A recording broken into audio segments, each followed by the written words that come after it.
فیکس آر فیکس چې دي دا د پښتون رسالې تسلسل دی.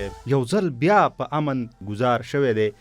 د بتخورای دپاره ټلیفونونه چې دي هغې کې ډېره زیاته اضافه شوې ده. په سوات کې دومره لویه واقعه وشوه خو تاسو ونه کاته چې څوک راوواته.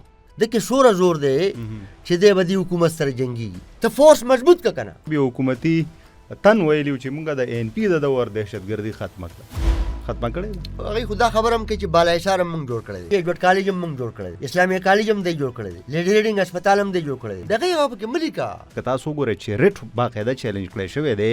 بېروزګارۍ ته تاسو وګورئ، په هر کور کې بېروزګاري ده چې د هر کور نه مسافر دي. د افغانستان او د پاکستان چې سوره د تګ راتګ او تجارت لارې دي بند دي. د هغې په وجه باندې تاجرانو ته نقصان ورسېدو.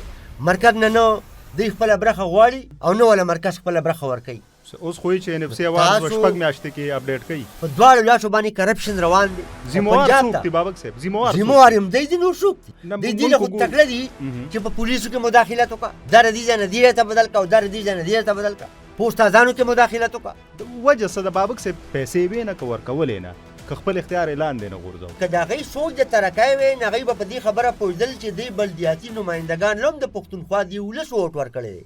دوی چې کله ممبران جوړېدنه د دوی اساسو ته وګورئ او نن یې اساسو ته وګورئ. 15 کاله خو موږ هم اقتدار کړی دی، 2 کاله او 3 کاله زموږ د هر چا اساسي جانچ پړتال وشو. بل خوا بیا جي وفاق دی، د هغوی رویه نو لکه د وفاق دا رویه هم داسې د پښتونخوا سره د مور د میرې نه ده چې خبره د پښتونخوا شي او د پښتون وطن شي. ټیک ته جي. نو دا بیا د یوې سکې 2 رخونه دي. تاول د توربیلي بیډي فیصل آباد ته او لاهور ته بوتلې ده او د لاهور او د فیصل آباد نه مال واپس موبایل هم نه راکوي. 18 غنټې لوډ شیډینګ دی.